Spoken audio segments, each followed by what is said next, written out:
to remain silent in the face of their racism. One time I was visiting with Doug, my then husband, and there were several aunts, uncles, and cousins in the group.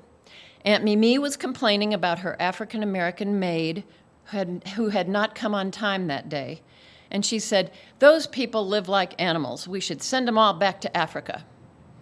I was inwardly horrified, but I said nothing. Doug said, "Sure, and while we're at it, let's send you all back to France and Germany." Everyone laughed, and the talk went on, and I was grateful that he had said something, but I was also glad that it passed without any heated argument or interchange. We got to talking about an uncle who had been badly psychologically damaged when he fought at Anzio Beach in World War II, and that got us to discussing what other aunts and uncles had been doing during the war. Doug's father had come to LA from Mexico with his family when he was a child. That day, my Uncle Sam said that he had been a sailor stationed at Long Beach Naval Station during the war, and he seemed almost nostalgic, saying about his days there, "Yeah, me and the other guys, we'd go up to LA on the weekends and looking to beat up on some Pachucs." Pachucs is a racial slur, and it refers to Pachucos, the word that Mexicans and Mexican Americans used for themselves at that time in LA. I again said nothing, fearing to speak up. Doug said, "Well, Sam, one of those guys you beat up might have been my Tio Jacobo, who was fixing engines for the Army in the service in LA during the war." I felt so relieved that he had spoken up. I was unable or unwilling to do so. These examples may seem extreme, and they are. Yet, in spite of how extreme they are, I was afraid to speak up. Though I've spent decades trying to overcome it, it is still scary to speak up. Sometimes I'm successful, like the time a clerk in the store went to help me before a Latina who was in line before me and had a laden cart. I pointed out that this woman had been there first, and the clerk went ahead and helped her. Or the time a white friend said, "I don't see race." And I said to her, "Well, you must be blind then, because what it's more likely is that the first thing you note about a person of color is their race, even if you wish that weren't true." I'm still learning. I always will be learning. And it's still uncomfortable to speak up. I continue to feel the fear, but I try to speak up anyway. Sometimes I succeed, sometimes I fail. And when I do speak up, I'm not always graceful in handling it, probably in large measure because I'm so uncomfortable doing it. My training as a white person to remain silent dies very hard. It isn't just the extreme situations like the ones in my story, but more often it's much more subtle than that. Those of us who identify as white people need to first educate ourselves so that we recognize racist behavior when we see it, and then we need to use our privilege to note aloud when we see a racist action or comment. I want to be clear that I am not holding myself out as someone who is the most anti-racist or even one who has figured these things out. I struggle with it, but what I do know, in spite of my conflicts, is that speaking up, in spite of how hard it can seem, is the right thing to do. Sometimes it's the only thing we can do. Those of us who identify as white need to use our privilege to note aloud when we see a racist action or comment. The people in the movement to fight child abuse say the safety and well-being of a child is more important than anyone's embarrassment, inconvenience, or offense. When it's about kids, none of us would disagree. So let's make that about race. The safety and well-being of a person experiencing racialized hurt is more important than anyone's embarrassment, inconvenience, or offense. I light this chalice in the hope that we will consider our own discomfort less important than the safety and well-being of those who are victims of racist words and behaviors.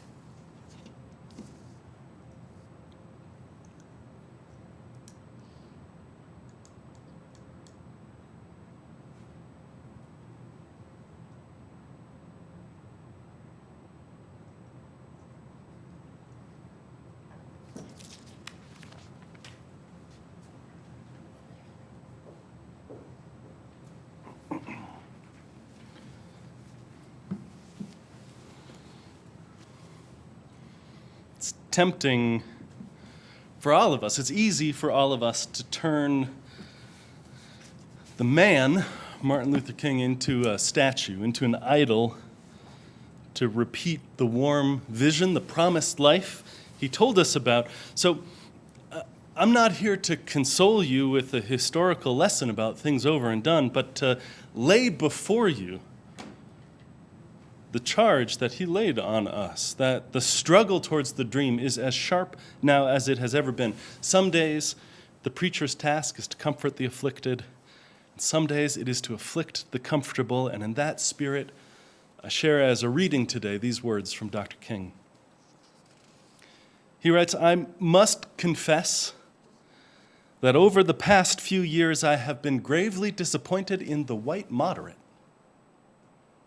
I've almost reached the regrettable conclusion that the great stumbling block in our stride toward freedom is not the white citizen's counselor or the Ku Klux Klaner, but the white moderate who is more devoted to order than to justice, who prefers a negative peace, which is the absence of tension, to a positive peace, which is the presence of justice, who constantly says, I agree with you in the goal you seek, but I cannot agree on your methods of direct action.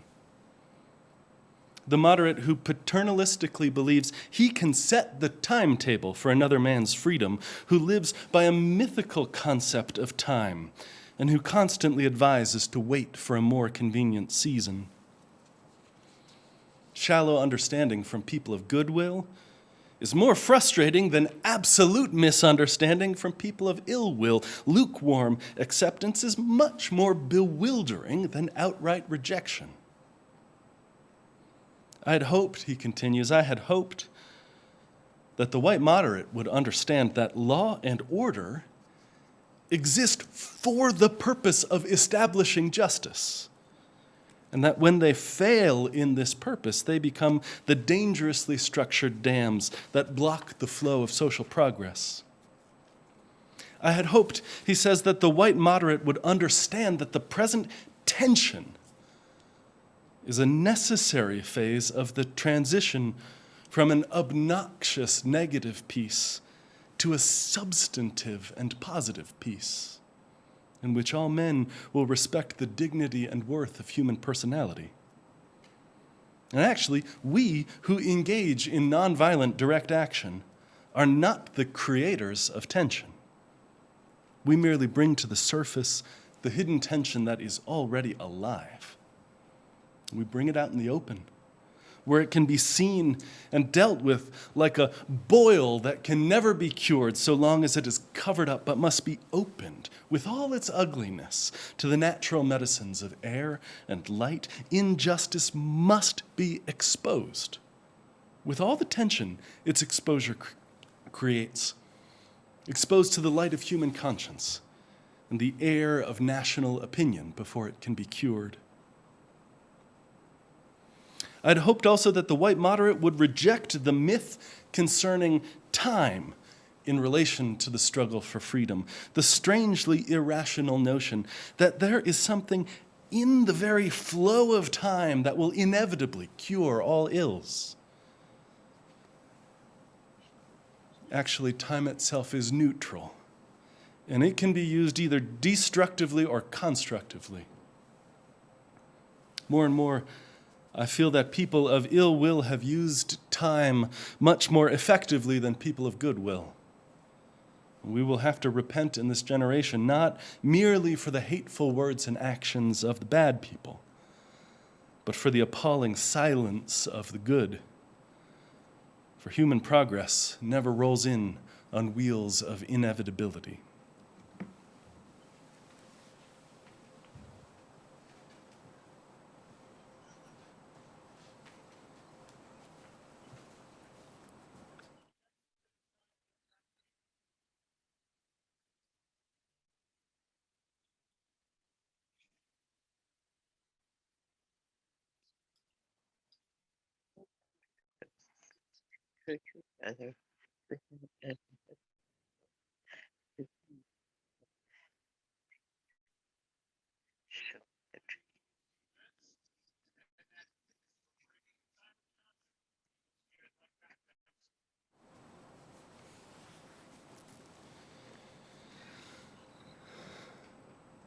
The function of prayer, says the philosopher Søren Kierkegaard, the function of prayer is not to influence God, but to change the nature of the one who prays. We don't change the world by praying, but we do change ourselves, and then we change the world. And in that spirit, I invite you into a space of prayer and contemplation, to breathe deep the breath of life, and to be here now. If you have gathered and arrived today hurting and wounded in spirit, rest here. If you have come cut by 1,000 tiny aggressions of the world, injured by violence and loss, rest a moment. The timbers of this house are strong enough to hold you, and the bedrock foundations of this community are strong enough to hold you, and that which is greater than you, God or life, love, is strong enough to hold you. Tired and weak and worn, rest easy. We're all hurting and we're all hoping. We're all wounded and we're all walking together.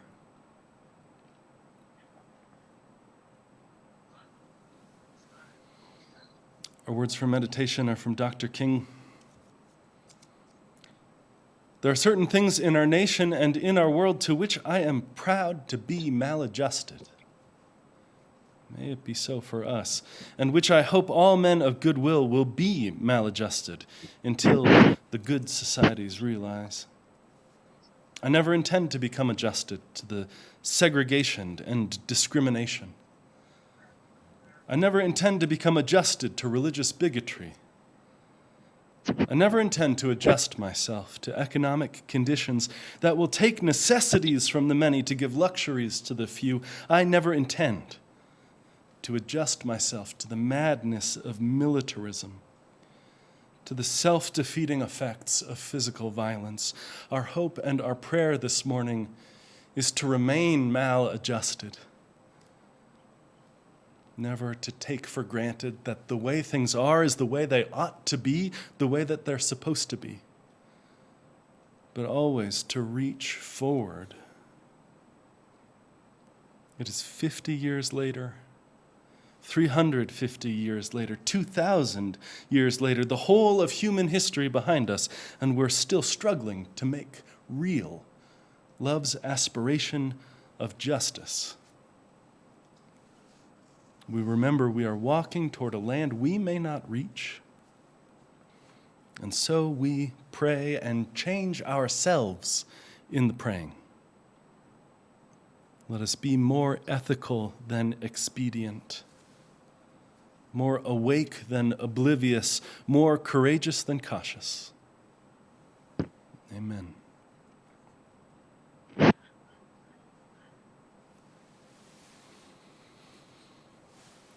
Each week when we gather, we share our joys and our sorrows with one another. And I invite you in just a moment as the music begins to type into the chat any joys and hopes, cares and worries that you have with you today.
It was a yellow house with white trim, at least in my memory of it. It's been a few years now. We tried to coax morning glories to swallow the 3-foot cyclone fence in the front yard. When Easter came, we hid eggs in the snowdrifts that were still left in the shadowed side of the backyard, because this was Minnesota, where our house stood then, and Matthew was hardly 1 year old, and Jay was 4. We lived in Minneapolis, Terry and I, when our kids were small. For 3 years, we lived just around the corner from the intersection of 38th and Chicago, where George Floyd was murdered by police. Every workday, I walked 3 blocks, I passed the Lutheran church, because this was Minneapolis, and I got to the intersection. I got on the number 5 bus, a few feet from where he was killed. I know that intersection. I know that convenience store and its sort of crummy selection of fresh produce. I know that gas station. I know the real estate ads on the bus stop benches. Our house was right around the corner from the place he was murdered, and we never even lived in the same city as George Floyd. My black neighbors and I, we lived on the same block, but we did not live in the same city. And that was Chicago, too. My black neighbors and I lived in the same building, and we lived in 2 entirely different cities. And that certainly is Boulder, too. Minneapolis, Chicago, Boulder. This is America.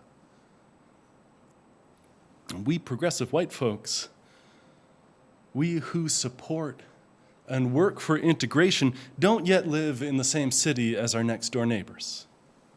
Here's the number of times I got hassled by a cop in Minneapolis. 0. I mean, getting off the bus at midnight, patrol cars never even slowed down. I mean, rolling through stop signs, they didn't even shake their head at me. I mean, jaywalking right in the middle of downtown Minneapolis. The cops called out the 2 black men right next to me and didn't even notice me not break stride. Police were there to protect me from the people who looked like them. Because the rules for white America and the rules for black America are not the same. I lived 3 blocks from where George Floyd was murdered. I waited for the bus on the same patch of concrete where he died. And we never even lived in the same country. Let's map the color line of these 2 nations right now. Let's map the color line. People of color have worse health outcomes, live shorter lives, have a higher maternal mortality than white people of the same economic situation. Black women are victims of sexual violence at a higher rate than white women. For every $100 earned by a white family, a black family earns $57.50. That's 3/5. And for every $100 in wealth the average white family has, the average black family has $5.04. More black people are imprisoned right now, today, this morning, than were enslaved in 1800. And people of color are incarcerated at a rate many times higher than white people of the same economic class for the same crime. Call it the new Jim Crow, because when a person emerges from prison, they don't emerge as a full citizen. It's legal to discriminate against a person who's been incarcerated in housing, in employment. Now, injustice is intersectional. People experience injustice based on race, which is not just black and white, and gender and class and sexual orientation and immigration status and language. And these each add up. And my point this morning is not to try and offer some moral calculus about who has it worse or precisely what the difference is, but simply to face reality. To observe that even adjusted for economic status, people of color have worse outcomes than white folks. When residents with black-sounding names contact their local government for information about schools or libraries, they're less likely to receive a response. In 400,000 homicides in this country since 1980, the murder of a black person is 9 times more likely to be found justified by a court, and that's unchanged in the last 35 years. Nor is this something that happens somewhere else. It's barely 3 years since police here in Boulder pulled a gun on a black man for taking out his trash from his own home. The list goes on. We could do this all morning and all day and all week, and it's heavy, and I would rather not face this. I would rather not face what these facts actually mean. But friends, my desire, like Mary said, to be emotionally comfortable is not more important than the physical threat to black lives every day. There's a term that describes a system in which white lives are held to be more important than the lives of people of color. It's called white supremacy. And the data is unambiguous. We live in a national system in which white lives appear to matter more than black lives. Now, in a study of 55,000 job applicants over the last 25 years, white names received 36% more callbacks than African American names. That's unchanged since 1989. And look, you might not find a hiring manager in 1,000 who says they believe in white supremacy. But hiring sure works as if it's true. Unconscious bias is real. And when we locate white supremacy only in the personally held beliefs of bigots openly declaring white superiority, when we say that's where it is, we erase the reality that the culture and the nation already operate as if, in fact, those things were widely believed. That's heavy, but church is the place to face reality and to grieve when the world's in denial. You may feel uncomfortable with this term, white supremacy. I know this is work that the congregation, this church, has been doing for a few years. And it may still not sit well with you, but this bigotry encoded into our institutions doesn't care what you call it. It doesn't care if you call it white supremacy or systemic injustice or the new Jim Crow. It's going to keep on working its unique kind of evil, happily, gladly, joyfully carrying out that evil while the progressive left argues about what name to call it by in a circular firing squad. A few years back, my colleagues of color, a group of Black Unitarian Universalist ministers, called on clergy of this denomination around the country to teach and speak to their congregations about the reality of how white supremacy operates. Not everything that's faced can be changed, says James Baldwin, but nothing can be changed until it's faced. My colleagues then chose the term white supremacy deliberately, with intention, and my reaction at first was sharply negative. I thought I knew what white supremacy looked like because I had read picture books and history books. Looks like Nazi flags and hoods and torches. But to use that term to describe our culture is neither new nor some unique project of our denomination. University of Tennessee professor Francis Lee Ansley, writing 20 years ago, says, look, by white supremacy, I do not mean to allude only to the self-conscious racism of white supremacist hate groups. I refer instead to a political, economic, and cultural system in which whites overwhelmingly control power and material resources. Conscious and unconscious ideas of white superiority and entitlement are widespread, and the relations of white dominance and non-white subordination are daily reenacted across a broad array of institutions and social settings, this language of white supremacy is not something new and is a conversation happening in the larger culture. And white folks, we get to decide whether to join that conversation or not. You don't have to use that term, but you need to understand, we need to understand what it means. That language is used to show deliberately the continuity between the system of open white supremacy before the civil rights movement and the current system of racial hierarchy still in effect. It never went away.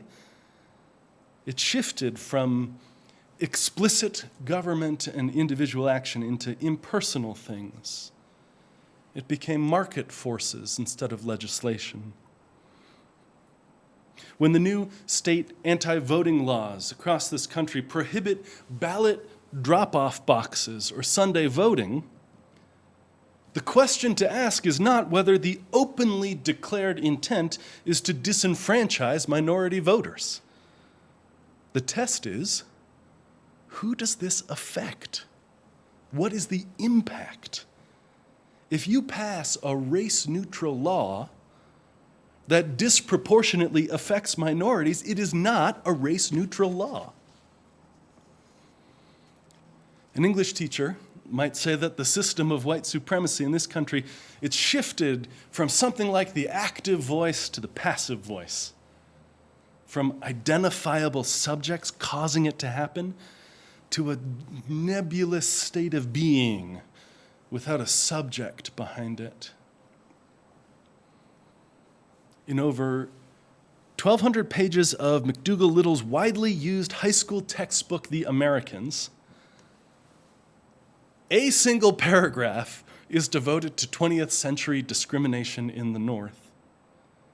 It devotes one passive voice sentence to residential segregation, stating that, quote, African Americans found themselves forced into segregated neighborhoods, with no further explanation of how public policy was directly responsible. Found themselves forced. You can laugh or be shocked by it in one textbook, but this is a piece of the deafening silence that lets white people grow up in ignorance. A deafening silence, a silence that trains us not to hear. The black experience erased in the high school textbooks where I learned history, sitting in my white suburb I did not even know then was the product of intentional segregation. It's like the joke about the old fish who says to the young fish, water's nice today. And the young fish says, the hell is water? That's why we need critical race theory. To realize, to wake up, and to become aware that we are swimming in the waters of systemic injustice. To realize the obvious and unambiguous fact, which we, white folks, are often oblivious to, that we do not yet live in the same country as our neighbors. I mentioned earlier that black families have 5% of the wealth of white families. That comes from census data. But I read about it in the context of a study done at Yale, a study not of inequality, but of people's perceptions of inequality. Psychologists asked subjects, for every $100 made by a white family, how many do you think a black family makes? And the authors say, Americans believe that blacks and whites are more equal today than they truly are on measures of income, wealth, wages, and health benefits. And they believe more historical progress has occurred than is the case, suggesting a profound misperception of and unfounded optimism regarding racial equality. Says one of the co-authors, people will not attempt to solve problems that they are either unaware of or don't believe exist. people will not attempt to solve problems they're unaware of or don't believe exist.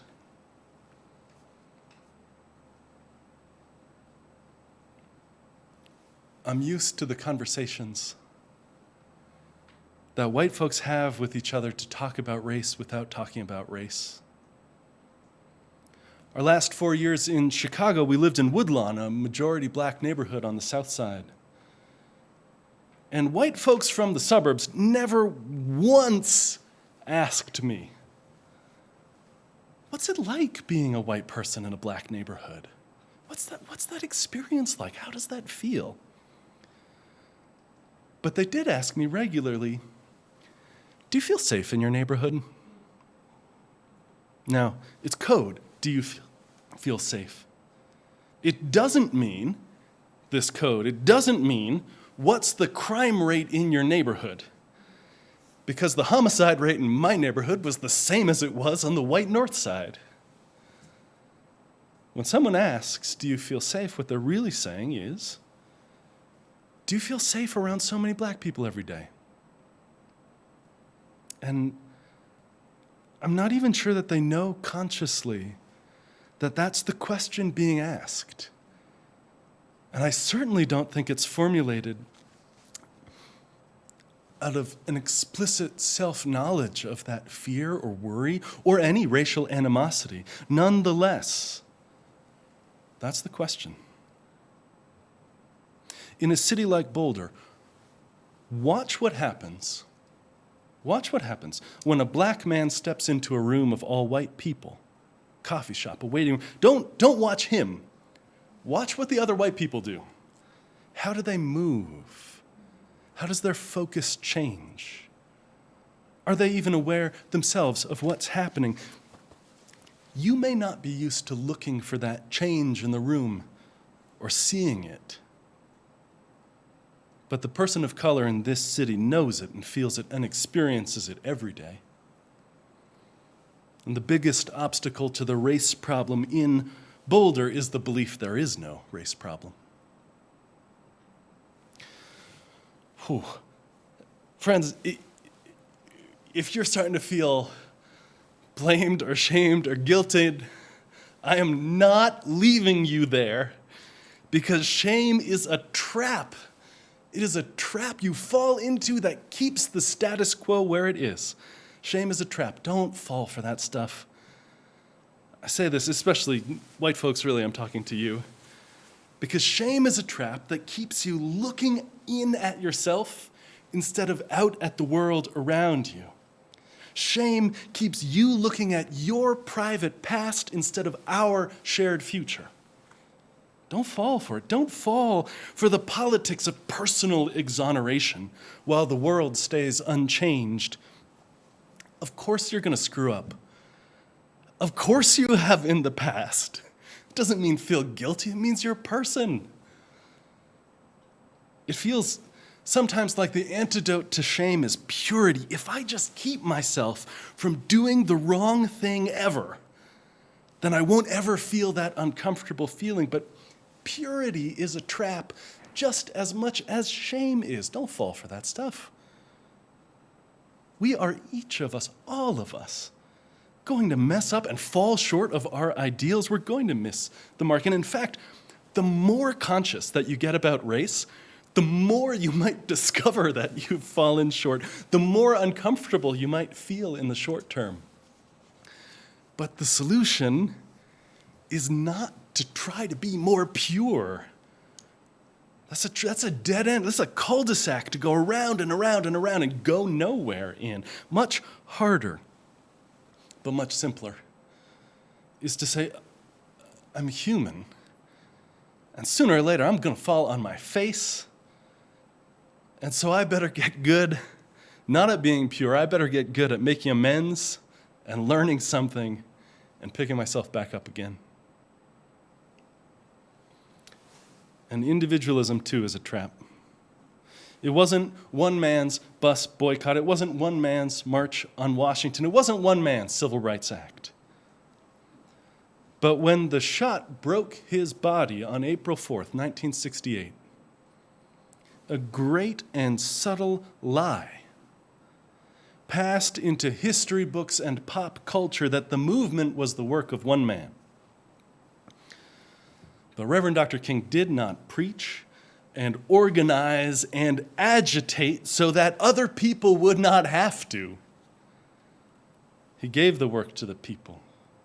And alluding to the Unitarian preacher Theodore Parker, he said, "We shall overcome because the arc of the moral universe is long, but it bends towards justice. There are no hands to bend it except ours." This is a charge passed to us, handed to us, to bend the arc of the universe, which means this world, this nation, this city toward justice. To bend the moral arc of the universe, which means your house, your workplace, your neighborhood towards justice. To make real the beloved community, a charge which is simple and glorious and beautiful and impossible, a charge which you and I will not live to see completed. And nonetheless is a work worthy of our lives. Nonetheless is the task King set before us, as has every prophet of love in every age and nation, to face reality when the world is in denial, to face facts that our country's history cannot be disentangled from slavery, whatever the anti-critical race theory crowd might say, to face reality that we live in a city which treats white people as if they matter more than people of color. And if you think I'm speaking to the other people, I'm not. I'm speaking to you.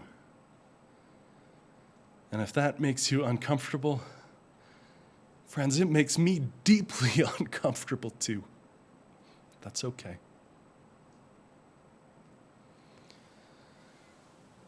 The King family said, don't celebrate this year without a voting rights bill. The John Lewis Voting Rights Advancement Act of 2021 would restore and strengthen parts of the Voting Rights Act of 1965, which courts steadily been chipping away. The two senators blocking this legislation have not entirely shut the door, and a vote is scheduled for Tuesday. It remains critical to call your senators and invite others to do the same. Here in Colorado, Bennett and Hickenlooper support the bill. They need to know that it matters to their people. They need to hear an avalanche of support drowning out the calls that they're getting not to move forward with it. They need to know that we want them to move it forward, want them to bring their influence on their colleagues, want them to push even if there's political cost. So I'm inviting you to do something you may not hear me invite you to for a while again in a church service, which is to pick up your phone and make a call right now. In the Zoom chat, you'll find a link to the Unitarian Universalists Association's Side with Love campaign, advocating for the passage of this legislation. Enter your info, click the button that says, "Call me so I can talk to my senators." You'll get a suggested script, and you'll get a call from a 202 phone number. You pick up, and after a sec, you'll hear an introduction and then be connected with your first senator. Leave a message if they're not there. But friends, with love for the past and hope for the future, let's get to work with acknowledgement of our own imperfections and nonetheless the resolve to carry on. Let's go to work. Amen.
Their goal is to create a more just and less wasteful food system. The food they deliver is healthy food, such as uncut fruits and vegetables, and it's delivered by volunteers by bicycle daily. Here's a story from Diana, the grocery program coordinator. The Madison community has received food from Boulder Food Rescue for more than 3 years. The special thing is the way they distribute the food strategically and that we can receive it close to our homes. It's almost to the door. In addition, the people who distribute it are volunteers who do not expect anything in return for doing these tasks. That speaks very well of the people who make up this program. Another special thing is the quality of the food. It arrives in a very good condition, and sometimes enough product arrives to cover the needs at this moment that you are living, in the middle of a pandemic. So many neighbors have lost their jobs.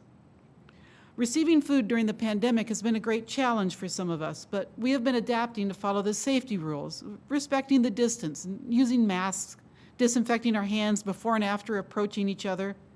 In advance, I can only thank the Boulder Food Rescue Program and all the staff who make it possible.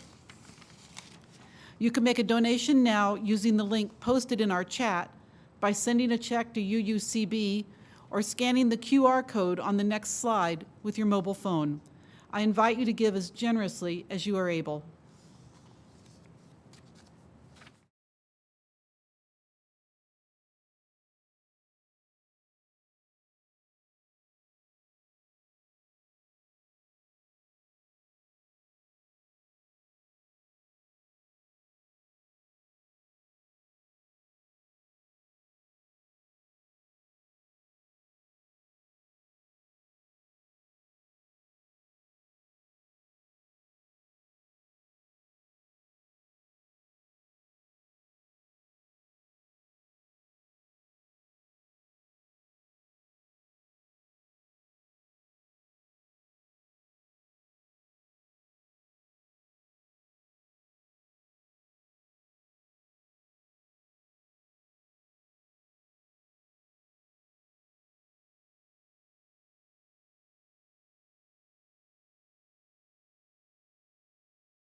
Our service ends and the work begins again.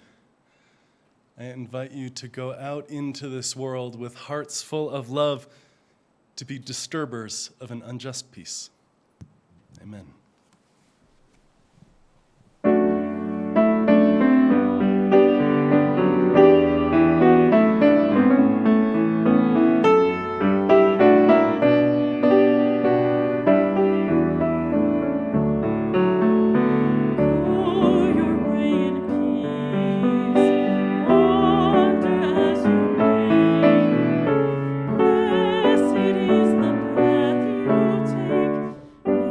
Guide